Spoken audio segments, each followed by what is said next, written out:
안녕하세요. 건강에 관한 이야기 하나하나 풀어보는 정의연의 건강 톡 한의사 정의연입니다. 한국인의 기대 수명이 50년 만에 무려 21년이나 늘어난 83.6세가 되었습니다. OECD 국가 중에 50년 만에 기대 수명이 20년 이상 늘어난 나라는 우리나라가 유일한데요. 1970년에 62.3세였던 기대 수명이 2020년에 83.6세라는 통계죠. 이 수치는 OECD 국가 평균 80.3세보다 더 높고요.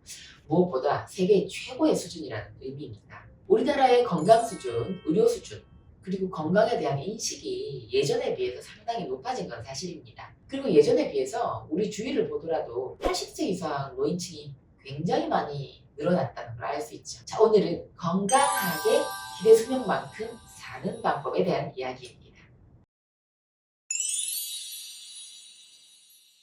기대 수명은요, 평균 수명, 즉 평균적으로 얼마나 오래 살 건지 나타내는 수치여서 수명의 양적인 측면을 의미합니다. 건강 수명은 이 기대 수명에서 유병 기간, 즉 질병이나 사고로 건강하지 못하게 사는 기간을 뺀 나머지 수명을 나타내는 수치여서 수명의 질적인 측면을 의미합니다. 그러니까 기대 수명에서 유병 기간을 빼면 건강 수명이라는 공식인데요. 자, 한국인의 2021년 기대 수명은 83.6세, 건강 수명은 73.1세로 기대 수명에서 건강 수명을 뺀 기간인 이 10년 동안은 질병으로 몸이 아파서 병상에서 누워 지내는 기간이라는 의미입니다. 기대 수명이 높아지는 것이 참 기쁜 일이기는 한데요. 우리가 인생의 질적인 면에서 본다면 건강 수명이 높아져야 하지 않겠습니까?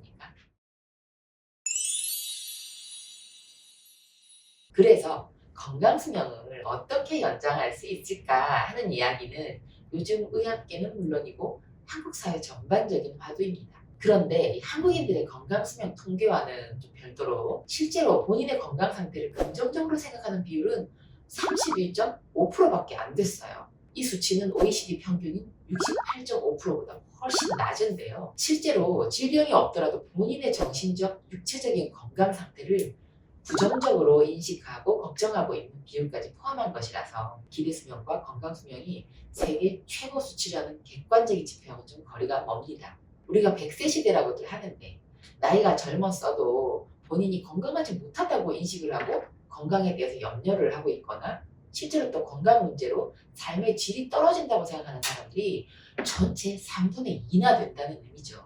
그래서 이 건강 수명을 말년에 지속적인 의료시설의 의존이나 또 다른 사람의 도움이 필요한 건강하지 못한 상태로 살게 되는 기간까지라고 보는 것은 좁은 의미로 생각하는 것이고, 넓은 의미로 해석해서 이 신체적인 건강뿐 아니라 정신적 또 사회적으로도 문제가 없이 활력 있고 즐겁게 살 수 있는 기간이라고 본다면 훨씬 짧아진다고 볼 수 있습니다.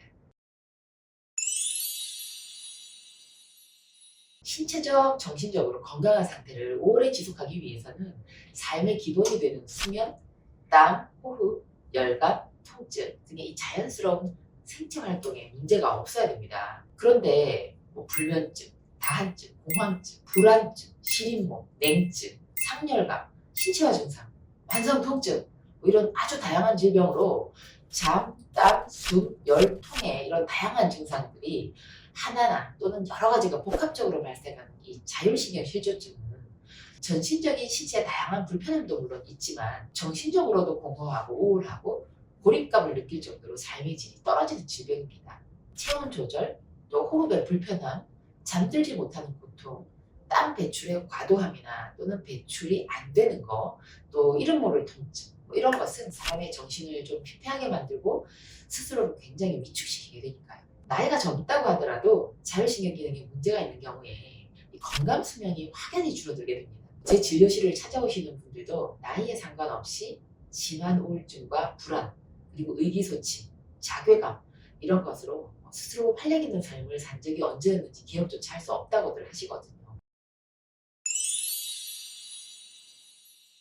그래서 건강 수명을 연장하기 위한 가장 기본적인 조건은 바로 생명활동의 가장 기본이 되는 이 자율신경 기능을 조화롭게 하는 겁니다. 수면, 체온, 소변과 대변의 배설, 또 혈액순환, 호르몬 대사순환 이런 것에 문제가 생기지 않고 편안하게 유지할 수 있는 것은 자율신경 기능이 건강하고 균형을 잘 맞추고 있다는 의미입니다. 그리고 이런 상태를 오래 유지하는 것이 바로 건강 수명을 연장하는 방법입니다. 오늘 영상은 건강 수명을 결정하는 것들에 대한 내용이었는데요. 첫 번째, 기대 수명과 건강 수명을 비교해 봤고요. 두 번째, 이 건강 수명을 연장하려면 어떻게 해야 되는지. 세 번째, 잠, 땀, 숨, 열통. 이 자율신경이 중요하다는 거. 네 번째, 자율신경을 조화롭게 하는 것에 대한 내용이었습니다. 자, 오늘 영상 보신 분들 건강 수명을 결정하는 것들 잘 관리해서 오늘 영상이 여러분과 가족분들께 도움 되셨으면 좋겠습니다. 건강 모두 잘 챙기세요. 정의안의 건강 톡톡 다음 주에도 유익한 건강 정보로 뵙겠습니다. 감사합니다. 여성이 건강해지면 가정이 행복합니다. 여성이 행복한 세상, 건강한 사회가 될 것입니다. 소식 놓치지 않으려면 구독하기 버튼 꾹 하고 눌러주세요. 지금까지 한의학 박사 정희안이었습니다.